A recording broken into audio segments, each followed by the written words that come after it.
red, violets are blue, you remind me of primordial goo. You're right, whole lot of nothing. No one you did could ever afford La Petite GM.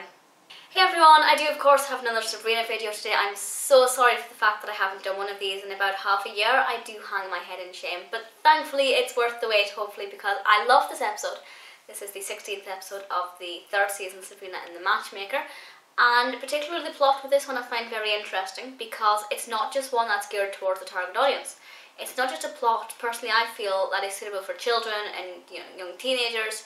It actually works for anybody watching it, because we have Sabrina here trying to set up somebody because she's an odd cupid, and obviously she tries to set up her cousin Marigold, who I like. I think Marigold's an interesting character. I never used to like her when she was first in the earlier episodes, but the more we see her, I think the more I kind of like her, and certainly as a character she's very well developed, I think.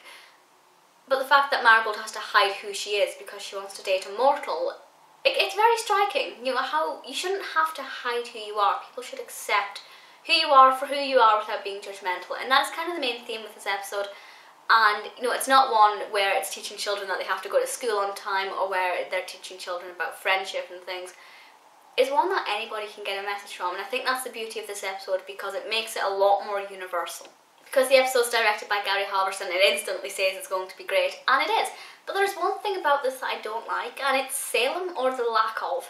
He's barely in it, he's getting hair growth, and that's about it. And as you would have noticed from the beginning, there was not one, I realise that's two, there was not one Salem quote that I liked, or that particularly stood out for me. And usually when I do my reenactments, if I may call them that, at the beginning of these videos, there's at least 2, sometimes 3 Salem quotes, and that was not the case here. So a little bit upset about that, but thankfully there's so much more going for it that it's not the end of the world. Martin Mull playing 2 characters is brilliant. We have him playing Carlton and of course Mr. Kraft, and there'll be a picture here just now somewhere of that, and I think it works brilliantly. I love when you pitch Mr. Kraft against himself, because he is one of the most annoying people in the world. I love him, I love to hate him. I think Martin Mull plays him fantastically, and in this episode it just works really well. And it's not the first time that this kind of thing has been done ever, but it's not the first time it's been done in Sabrina either, and it just works every time. I think it's a great storyline. Puppy Harvey is so cute. Of course the big question here is, who is cuter, Puppy Harvey or Harvey Kinkle? And I do want your answers on that matter. Are we going for the cute little dog or Nate Richert? I do not know what to choose.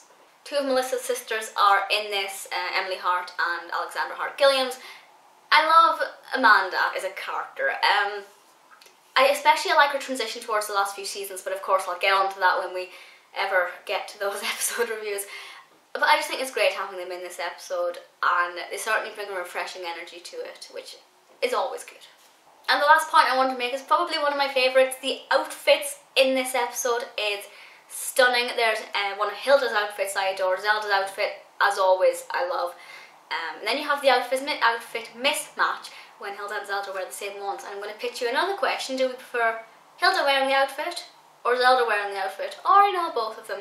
Which do you prefer? I think Zelda suits the style better, but I think it frames Hilda better. I'm not sure, but I love the outfits in Sabrina because it's just like a flashback sometimes, and on this instance I cannot actually decide which person wears it better. I'm going to promise you now that the next Sabrina episode review that I do will be much sooner than in 6 months' time. And the reason for that, and the reason I can commit to this, unless anything goes disastrously wrong, is because the next episode is possibly one of my, if not my all-time favourite Sabrina episode. The next episode is Salem the Boy, and I have a few exciting things planned for that episode which will hopefully work. And please let me know any thoughts and comments you have about this episode or Sabrina in general, and I'll see you all next time. Bye!